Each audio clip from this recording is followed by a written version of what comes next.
Story of Edgar Sawtelle by David Wroblewski. Prologue.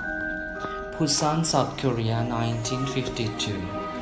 After dark, the rain began to fall again, but he had already made up his mind to go, and anyway, it had been raining for weeks. He waved off the rickshaw coolies clustered near the dock and walked all the way from the naval base, following the scant directions he'd been given, through the crowds in the quaintly market square, past the vendors selling roasters in crude rattan crates and pig's head, and poisonous-looking fish lying blue and gotten and gaping on racks, past grey octopi in glass jars, past old woman hawking kimchi and bulgogi, until he crossed the Tonggang on the Bridge of Woos, the last landmark he knew. In the bar district, the puddle water simmered red and green beneath banners strung rooftop to rooftop. There were no other servicemen and no MPs, and he walked for a long time, looking for a sign depicting a turtle with two snakes. The streets had no end, and he saw no such sign, and one of the corners was square, and after a while the rain turned to a frayed and raveling mist. But he walked along, methodically turning right twice and left twice, persevering with his search even after he'd lost his bearings many times over. It was past midnight before he gave up. He was retracing his route, walking down a street he'd traversed twice before, when he finally saw the sign, small and yellow, and mounted high on the corner of the bar. One of the snakes curled back to bite the turtle's tail, as Park had said it would. He'd been told to look for an alley opposite the sign, and it was there too, narrow, wet, half-cold, sloping toward the harbor, lit only by the signs opposite and the glow of windows scattered down its length. He walked away from the street, his shadow leading the way. Now there should be a doorway with a lantern, a red lantern. Unhappily shocked, he looked at the top of the buildings, took in the underlit clouds streaming over the rooftops. Through the window of a shabby bathhouse came a woman's shriek, manslaughter. The needle dropped on a record, and Doris Day's voice quavered into the alley. Unwalled again, beguiled again, a shivering, whimpering child again, bewitched, puzzled, and bewildered am I. Ahead, the alley cropped to the right. Past the turn, he spotted the lantern, a gourd of ruby glass, and white in black wire, the flame within a rose that sprang and leaped at the throat of the glass, skewing ribbed shadows across the door. A shallow porch roof was gabled over the entrance. Through the single pale window he saw only a smoke-stained silk curtain embroidered with animal figures crossing a river in a skiff. He peered down the alley, then back the way he'd come. Then he rapped on the door and waited, turning up the collar his peacoat and stamping his feet as if chilled, though it was not cold, only wet. The door swung open. An old man stepped out, dressed in raw cotton pants and a plain vestment made from some rough fabric just shy of burlap. His face was weathered and brown, His eyes set in origami creases of skin. Inside the sock, row upon row of milking ginseng wood, hung by leg of twine, swaying pendulously as if recently caressed. The man in the pea coat looked at him. Puck said, "You know English. Son, you speak slow." The old man pulled the door shut behind. The mist had turned to rain again. It wasn't clear when that happened, but the rain had been falling for days, weeks, and the sound of running water was so much a part of the world he could not hear it anymore. To be dry was temporary. The world was a place that shed water. "You have medicine?" the old man asked. "I have money to pay." "I'm not looking for money.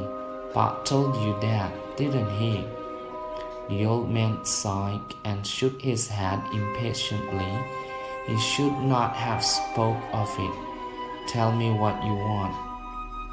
Behind the man in the pea coat, a stray dog hobbled down the alley, making its way gamely on three legs and eyeing the man. Its wet coat shone like a seal's. "Suppose we have rats," the man said. "Difficult ones. Your navy can kill some few rats. Even poorest junk captain does this every day. Use arsenic." "No, we want a method. What Puck described, something that worked at once. No stomachache for the rat, no headache."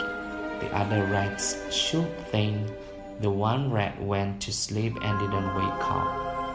As if God take him in instead. Exactly. So the other rats don't think what happened to the one rat as unnatural. The old man shook his head. "Many have wished for this, but what you ask, if such thing exists, then whoever possessed this second only to God." "What do you mean?" "God grant life and death, yes. Who calls another to God and in instant has helped this power?" "No, we all have that power, only the method is different." "When the method looks like true call of God, then it's something else," the herbalist said. "More than method. Such things should be brutal and obvious. It is why we live together in peace." The old man lifted his hand and pointed into the alley behind his visitor. "Your dog? Never seen it before." The herbalist retreated into his shop, leaving the door standing open. Past the ginseng, a tangled pile of antlers lay beneath a rack of decanters.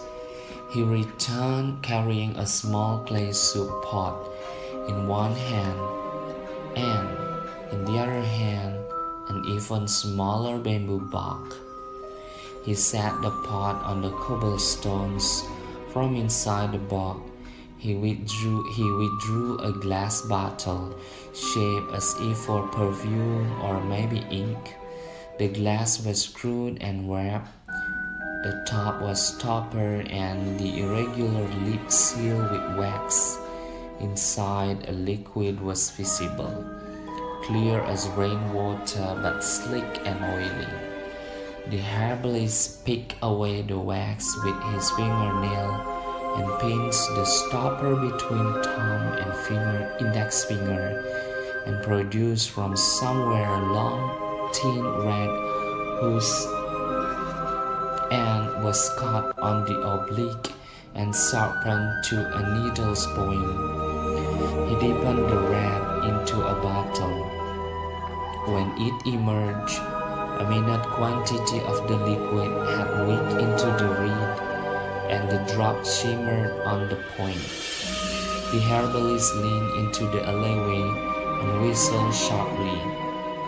When nothing happened, he made a kissing noise in the air that made man's skin crawl. The three-legged dog limped toward them through the rain, swinging its tails, and sniffed the clay pot and began to laugh. "That's not necessary," the man said. "How otherwise will you know what you have?" the herbalist said. His tone was not kindly. He lowered the sharpened tip of the reed until it hovered a palm's width above the dog's withers, and then he performed a delicate downward gesture with his ring. The tip of the reed fell and pierced the dog and rose again. The animal seemed not to notice at first. I said that wasn't necessary for Christ's sake. To this the herbalist made no reply. Then there was nothing to do but stand and watch while the rain fell. Its passing almost invisible except where the wind folded it over itself. When the dog lay still, the herbalist replaced the stopper in the bottle and twisted it tight. For the first time, the man noticed the small green ribbon encircling the bottle's neck, and on the ribbon a line of black Hangul letters. The man could not read Hangul, but that did not matter. He knew the meaning anyway. The herbalist slipped the bottle into the bamboo box. Then he flickened the reed into the alley and kicked the soup pot wood after. It shattered against the cobble, and rain began to wash its content away. No one must eat from that. A small risk, but still risk. Better to break than bring inside. You understand? Yes, tonight I shook hands in light. Yes, you understand? The man nodded. He retrieved a vial from his pocket. Penicillin, he said. It's not a cure, nothing is guaranteed. The herbalist took the vial from the man. He held it in the bloody lantern light that rattled the contents. "No small," he said. "So small," he said. "One pill every 4 hours. Your grandson must take them all, even if he gets better before they're gone. Do you understand? All of them." The old man nodded. "There are no guarantees. It will work. I do not believe so much in chance, but I think here we trade one life for one life." The herbalist held out the bamboo box. A palsy shook his hand, or perhaps he was overwrought. He had been steady enough with the reed. The man slid the bamboo box into the pocket of his pea coat. He didn't bother to say goodbye.